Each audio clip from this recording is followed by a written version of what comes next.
So guys, the BRICS 2024 summit has come to an end, and we're gonna just go run through it a little bit to see what was added and what was the outcome of this new BRICS summit. Anyway, so let's dive into it.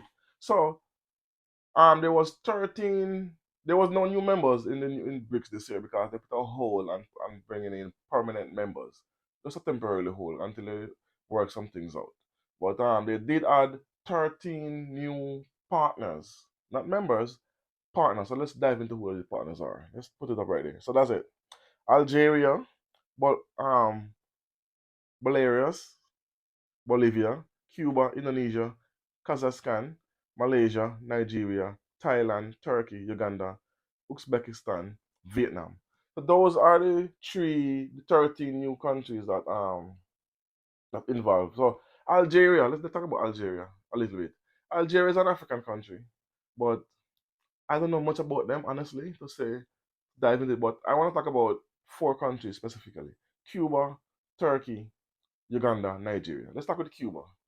The why Cuba, the Cuban link is very good for BRICS because it helps Russia to place their warships or their submarines in China, in Cuba, so to put America on check that hey, listen, we have a BRICS member next to you, and we can dark at him because he's a member, so you can stop us from going by them, which they was trying to do earlier in the year. Because Russia did send a submarine and two warships to Cuba like a month ago.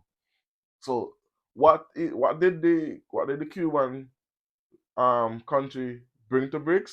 Location. They don't have a economy. They don't have oil on it, but they do bring location, which is key. Location is what run the world. If you can own a certain area in the Caribbean where the and the country, some countries they need permission to pass in that area, well they have to come to you, and this is what the BRICS did with Cuba. That hence the reason why they did become a partnership. So let's jump on Turkey. Again, same thing. Turkey has a big economy, yes, but Turkey also controls the Black Sea route.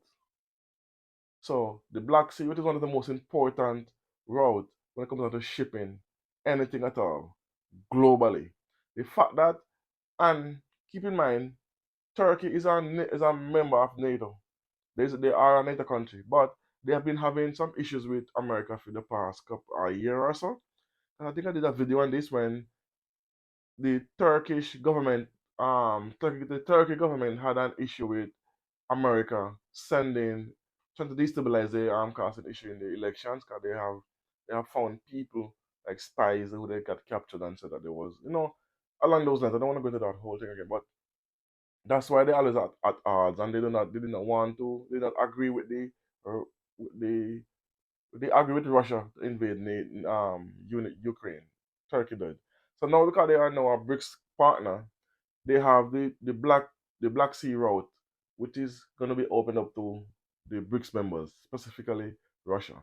That's also another key opponent. Uganda bring is another economy that brings. They have surplus in grains. This year they did a couple million tons in surplus in grains. They have very food reliant. And lithium is a big thing in Ukraine, which most countries need lithium for batteries, for to do e-vehicles. And they are actually not producing their own vehicles. That's also a new market open up to them with the BRICS partnership.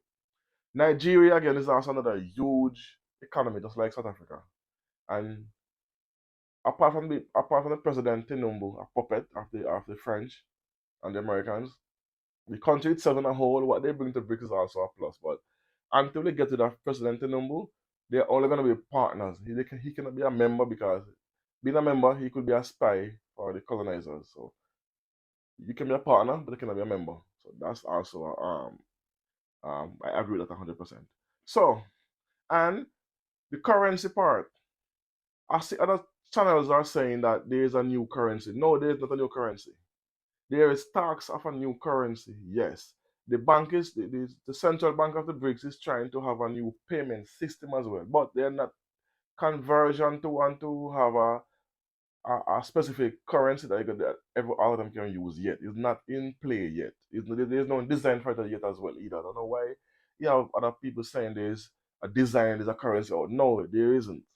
But they are working very diligently on this new currency and also the new payment system that can rival the SWIFT system that the Americans use globally.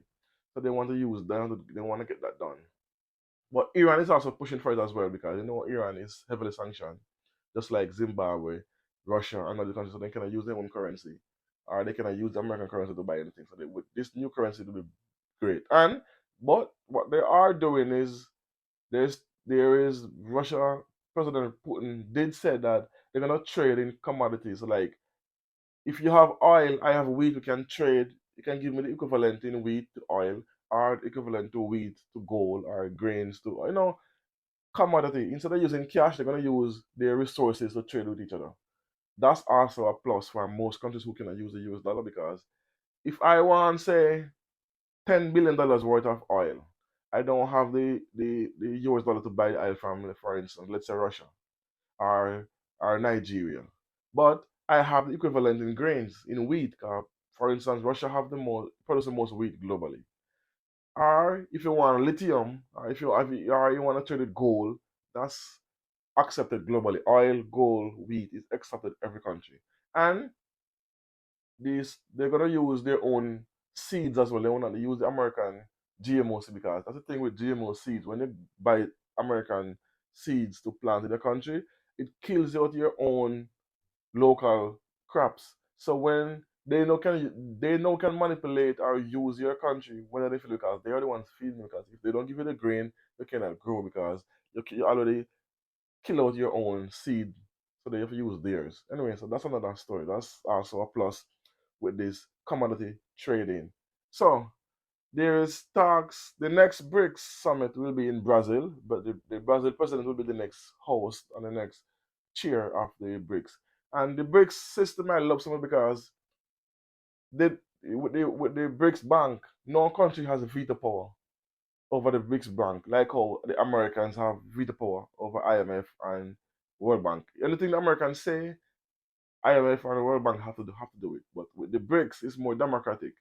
No country can veto anything. It's all a coalition. So there's no one country can say, stop, this cannot be done. No, that's the purpose of a democratic bank or a bank that can serve the people for the people, which is the BRICS Central Bank, which again is a brilliant move because now BRICS members, not partners, BRICS members can take loan from the BRICS Bank to do whatever purchase they want to do. And then with this loan, there's no artificial connection comes with these loans like the IMF when you have to give them a resource or you have to adhere to their rules and laws to take a loan. They have to come in and do all kind of things with the budget. You can't spend the money here, you can spend it here, or like the kind of wreck economies. These IMF banks and the World Bank when they give you money, and you're basically under their thumb for ever how long that you hold their money. But with the BRICS Bank, that's not an issue. So that's a good for the African countries as well. So um, so the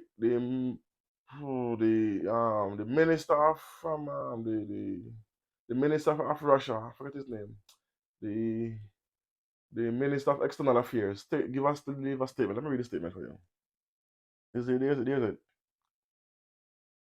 So the discussion focus on the criteria and principles of further BRICS expansion currently. There are 10 members currently, but there will be more in the future. Three principles and criteria have been discussed, approved, and agreed upon. This has been our primary task in the recent days, led by the Sherpas. I don't know what it is.